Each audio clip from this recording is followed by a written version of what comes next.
It's Chris Eichbaum, and this is the Political Pulse. Lots happening in politics, obviously. We're still dealing with the ups and downs of getting the policies and processes right around COVID lockdowns and those sorts of things. So it continues to be a challenging time. Today we're continuing with our series, 4 programs, in which we're going to look at the 2 referendums that are going to accompany the general election on the 19th of September. So that's only 3 months away. So last week we started first of 2 programs, and last week we interviewed somebody from the New Zealand Drug Foundation, and the New Zealand Drug Foundation supporting cannabis law reform. That's one of the 2 referendums. The other one's on end-of-life issues. And today we're going to hear an alternative view on that from a group of organisations that's operating under the catchphrase "Say Nope to Dope." So in a few minutes' time, I'll be introducing Aaron Ironside, who's the campaign spokesperson for that, and he'll be talking about the reasons why their organisation is not in favour of any liberalisation or legalisation of cannabis law reform.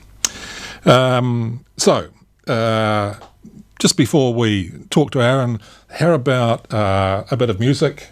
And the music today is Fat Freddy's Drop.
On searching, oh, I got it. Yes, I got it. When will it cease? Never gonna end. Lost my family, I lost my friends. Faces familiar, far from the same.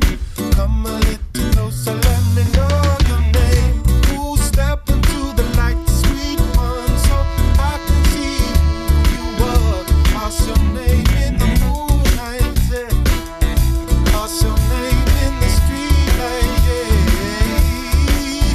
You know, you're looking so good, looking so fine, yeah. I can tell by the way that you're looking up. Ah, sweet one, sweet one, sweet one, sweet one, sweet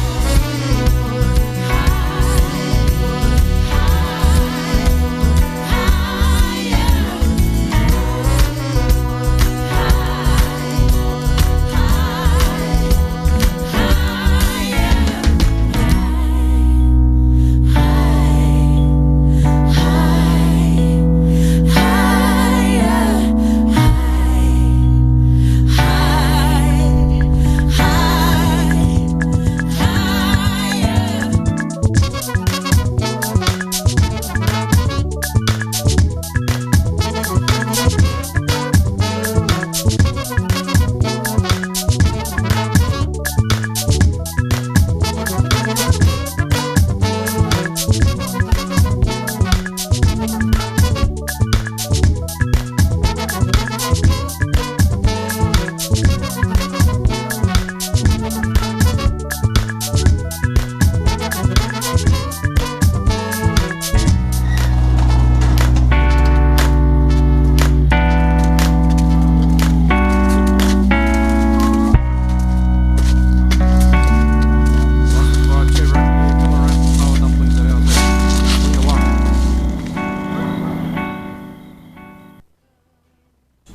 And we're back. So that was Fat Freddy's Drop. And what I'm going to do now is I'm going to phone live on air Aaron Ironside. So let's see if we can get Aaron on.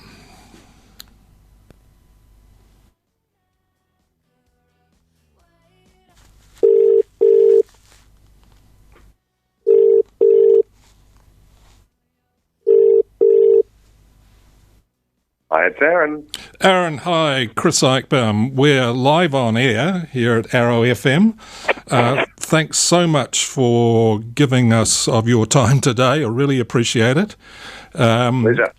So let's get straight into it. And for the listeners, can you tell us, to me, a little bit about you, about your role as the campaign spokesperson for Say Nope to Dope?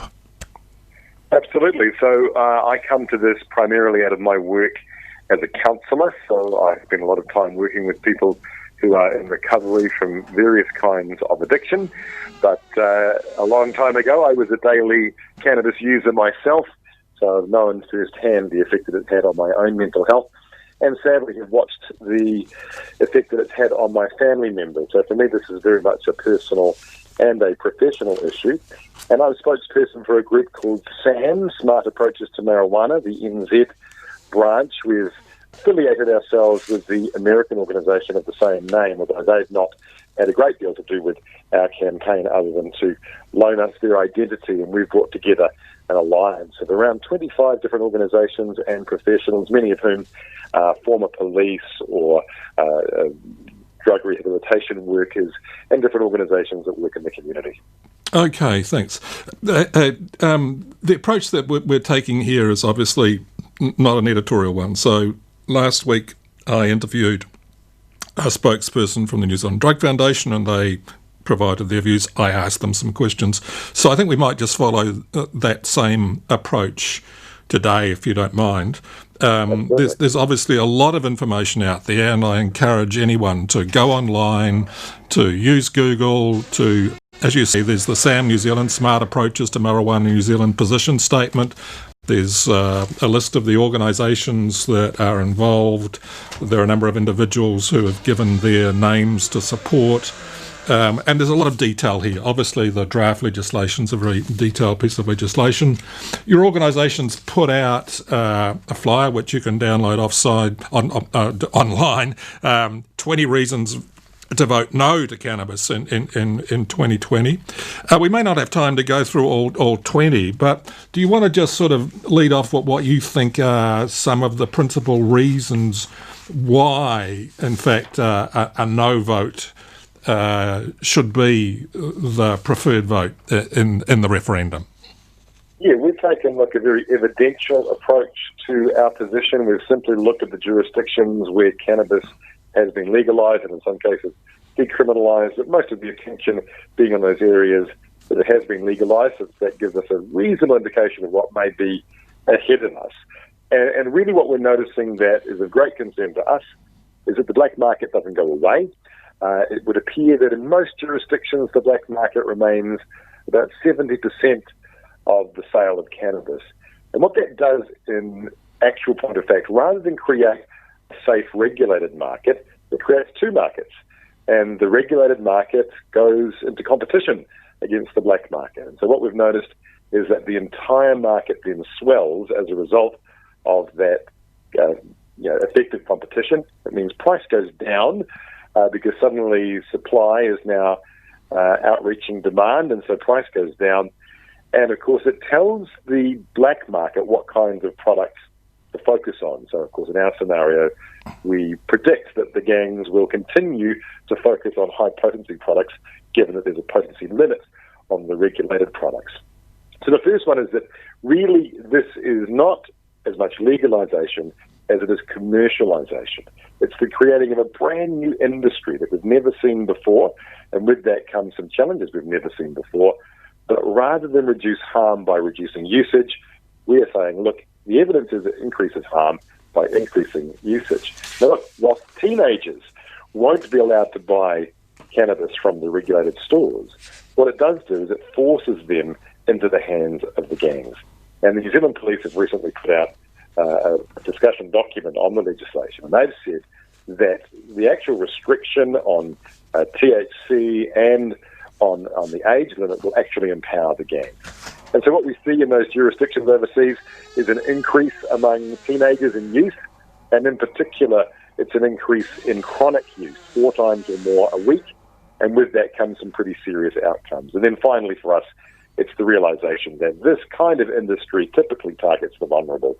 It won't be the rich part of town that has the stores, much like the alcohol stores. They'll appear in the poor neighbourhoods, and vulnerable families who don't have money to spend on these kinds of things will have what little money they have taken from them, as both markets target the same vulnerable community. And of course then there's lots of flow-on effects in terms of poverty, crime, but particularly from my standpoint, the mental health outcomes. I mean, for me, the fact that the incidence of psychosis is 4 times more likely among regular cannabis users, and the suicide rate is 7 times more likely. And it's those sorts of stats that make me very distressed. And because we can see that legalization increases use, unfortunately those stats get worse, not better. Okay, so it's your argument that in fact in other jurisdictions where we've seen legalisation that the overall level of consumption actually increases? Is that what the overseas evidence is saying? Absolutely, because what happens, of course, is that the market is flooded with product because there are now 2 markets trying to sell their wares. And so there's more cannabis than ever floating about. It's at a lower price because of competition. And Colorado and Canada had very similar numbers. Prior to legislation, the total amount of cannabis being sold was worth about $5.5 billion with a B US dollars, and that's risen to over $7 billion in both places since legalization. And since the price is low, that means the total tonnage of cannabis being consumed is really climbing quite steeply. And for us, we can't imagine how you can say that this is about harm reduction when you've got increased use. Okay, obviously the official policy position, and we get this from the website that's been put out in terms of what the legislation is going to seek to do is looking to limit the total amount of cannabis for sale, and also to in fact try and constrain limit the the role of the black market in this. What about the argument, say, that by regulating you have some control over levels of potency, you're not getting other pernicious, nasty substances mixed in with, what people might be purchasing from the local tinny house, and that on that basis the net result is going to be people not facing the same risks, say, of poor product or really harmful product. Right, and we would simply say, does common sense suggest that the tinny shop is going to change anything once it's legalised? Are they going to go out of business, throw their hands in the air and say, well, that's us, it's legal now, you put us out of business? Not at all. They're going to continue. In fact, they've just been empowered because you just told them it wasn't unlawful, and you've taken all the risk out of buying from those who have already been buying from them.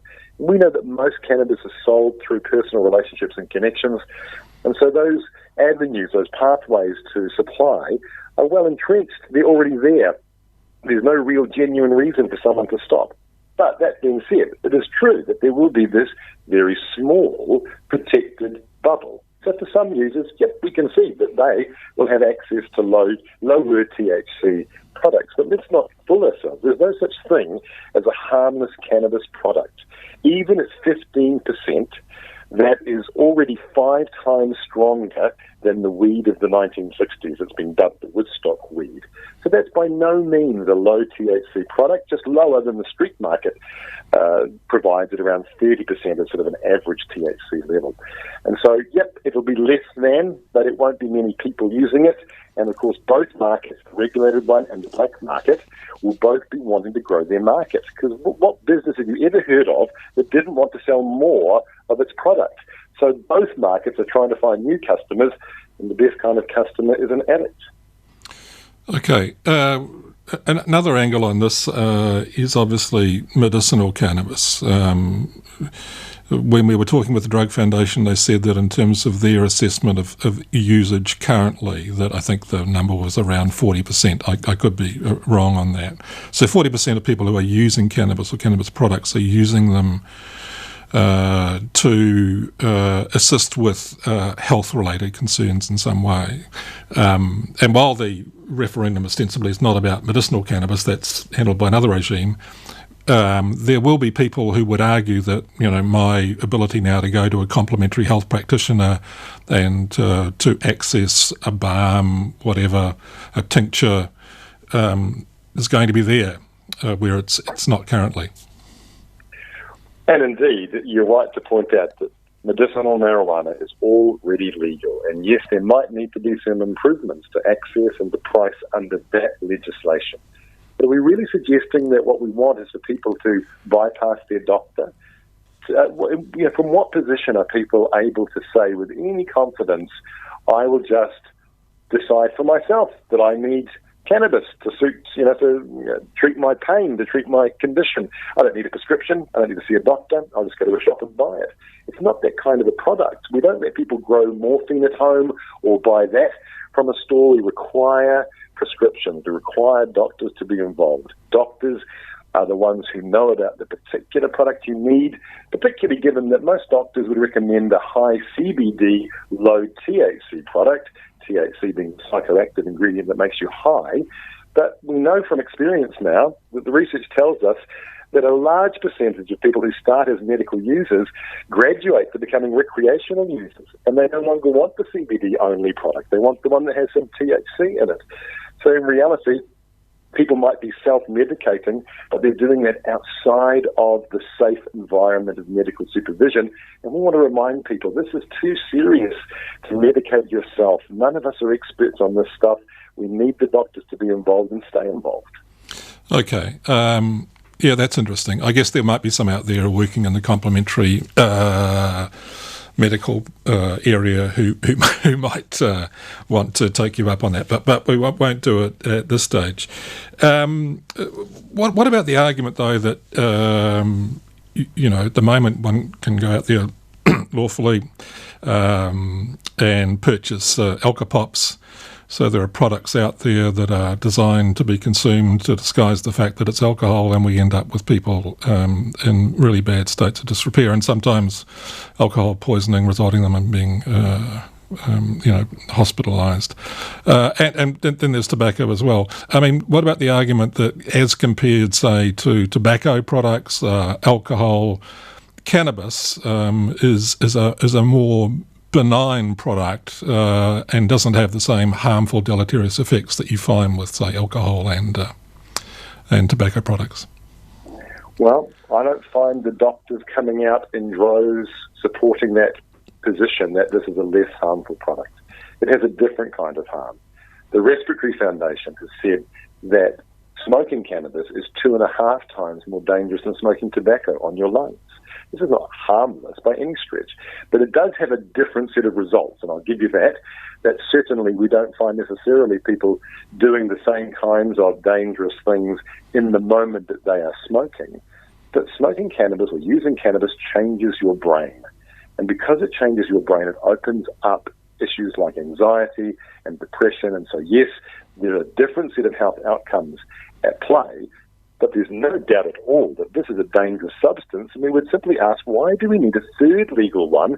Because as you've just pointed out, alcopops in the legal market are hardly exactly working. It's not exactly proving to be harm reduction when it's legal alcohol. So why would we imagine we can reduce harm by making cannabis products more easily available to the public? Yeah, okay. I think there are a number of the 20 points that have been, put out by the organisation where, without being trite about it, they're no-brainers. I don't think anyone is going to advocate people, say, operating machinery under the influence of cannabis or driving while stoned, and I'm not presuming to be an expert on this. I don't know what the issues may be in terms of around pregnancy and the consumption of cannabis product. So, I mean, it does seem to me that, a number of the points that are being made by your organisation, people would say, absolutely. But what about the argument, though, sort of like what's the counterfactual here? So let's assume we do nothing.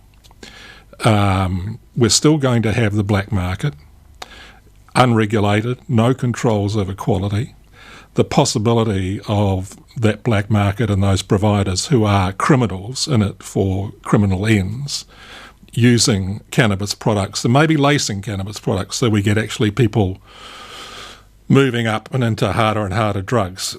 I guess the question I'm asking is, so if not this public policy response, an attempt to actually make this a health issue to kind of take the criminal element out of it, what's the alternative? What's the alternative? Well, the first starting point is to say that's not what we've been asked. We, the public, have been asked, is legalisation better than the status quo? And the answer is no, it is worse.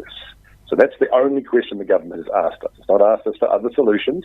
It's just asked us, is legalisation better or worse? And the answer is legalisation is worse.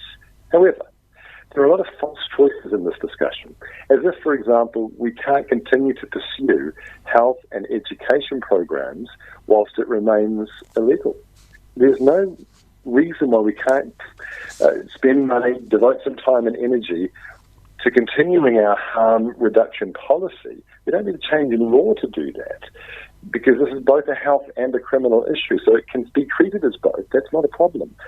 And our suggestion is that we're just moving too quickly. The government is moving too fast into areas it has not enough expertise in, and in an area where the data is too young, too new from overseas for us to see what really is going to happen. So we're suggesting let's slow down.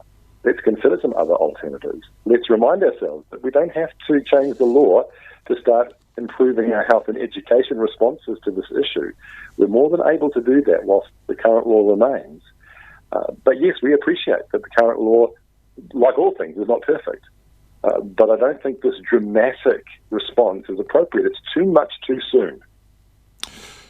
Okay, take your point. But presumably, though, your organisation would be considering, what more needs to be done. I mean, if it's the status quo continuing, then presumably it's the black market continuing to operate, controlled by gangs, other criminal elements. It's the risks of our children in schools being able to access cannabis and other products, meth. So presumably, there needs to be some sense. I mean, obviously, the some of the proponents of the cannabis law reform would say, well, this is an attempt to actually deal to the black market, try and put the black market out of business, and try and actually deal with this sunlight being the best antiseptic, where we can actually regulate quality, regulate supply, ban sale, purchase, people over 20, et cetera, et cetera. Well, I suppose the obvious question is, if the police haven't managed to eradicate the black market by now, how do you imagine a law is going to do it? It has no obvious effect on the black market other than to force them to try and protect their patch and recover their lost income. There's no genuine reason to believe that this affects the black market. And under a new law, the police would still have to target the black market, because you can be sure if you own a regulated shop, you don't want a tinny shop down the road. You want to see the police shut that down. So in many respects, the police have to continue in either environment trying to eradicate the black market. But I just cannot see how a law makes those who don't care about laws stop what they're doing. Okay. Look, this has been really useful. Just wanted to sort of wrap it up, and not with an all-up kind of. We'll come to that in a minute. But just another question. Obviously, part of the approach you're taking is that there's a risk here of. I'm not sure what the expression is used in some of your material, but the commercialisation. So we're actually going to have, and there's an image you use of a cigarette packet with marijuana on it. So we're going to have large commercial interests.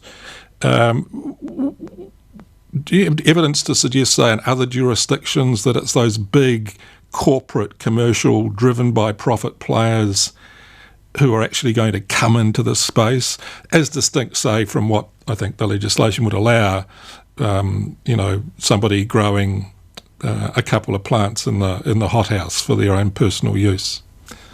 Sure.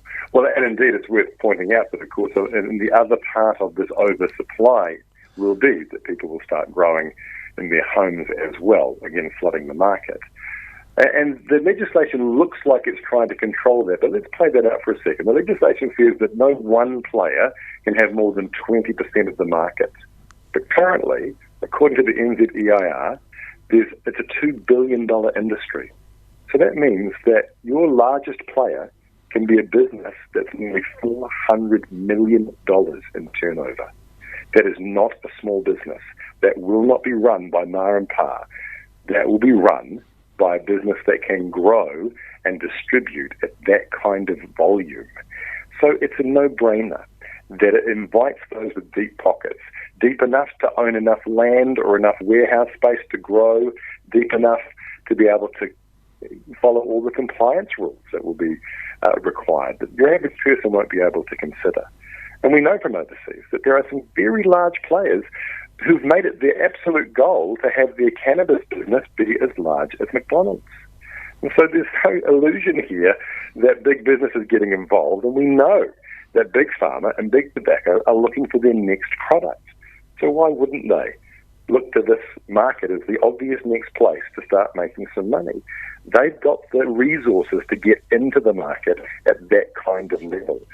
So the 20% sounds nice until you realize just how big 20% really is, and most businesses won't get close to it because that's a really big business. Okay. Hey, it's been good talking with you. The material put out by the organisation is really interesting. It's up there online. The information about the overall organisation, that's SAM New Zealand, Smart Approaches to Marijuana New Zealand, and your position statement is up there. So big ups to you for the transparency associated with this.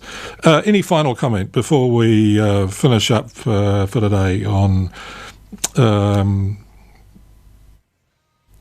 what you'd like people to be thinking about in the period between now and when they exercise that vote? Sure. I want people to think about young people, the ones who won't get to vote about this, but we'll have to grow up in a world where there's a regulated cannabis shop on the corner, where they'll be living in a world where effectively it's deemed to be just one of the things you do recreationally, but more importantly, where they will start using a drug while their brain has not yet finished developing. And while so many of us, it's nothing more than a few giggles and the munchies, for them, it's potentially disastrous in terms of their futures. Developing brains cannot cope with these kinds of products, and the people who will be most affected don't get to vote in this referendum. So we better be thinking about them when we cast our vote. Good point, and I'm sure anybody, whatever their view on this, would share the view that when the vote's being exercised, it's being exercised not just for folk who are over 20, but for others, and I'm sure across the board there would be general agreement that what we need to look at is absolutely protecting our young people. Look, it's been great to talk with you. Thanks for taking the time. Really appreciate it. This interview will go out both on as an audio clip and also as a YouTube clip, although the YouTube clip is not at all interesting because it has me sitting here in a studio nodding and listening to you. But I found it a useful conversation, and I thank you again for your time. Thanks, Chris. Cheers, mate. Bye-bye. Okay, so I hope you found that interesting. Interesting to compare the views of this organisation with the views being expressed by the Drug Foundation, lining the two up. Different perspectives. Some issues I think there's general agreement on where we don't want to go, but fundamentally what you've got from the Drug Foundation is a position which says yes, this referendum should be supported by a yes vote, and from this organisation a clear position that in fact it's a no vote. So that's it for today. Thank you for your company. Next week, the next 2 weeks, the second referendum. Again, difficult, challenging, wicked, messy policy issue. Moral issues, ethical issues, end of life, choices. Should individuals have that choice? But anyway, enjoy your week and be safe and be kind to each other. Have a good week.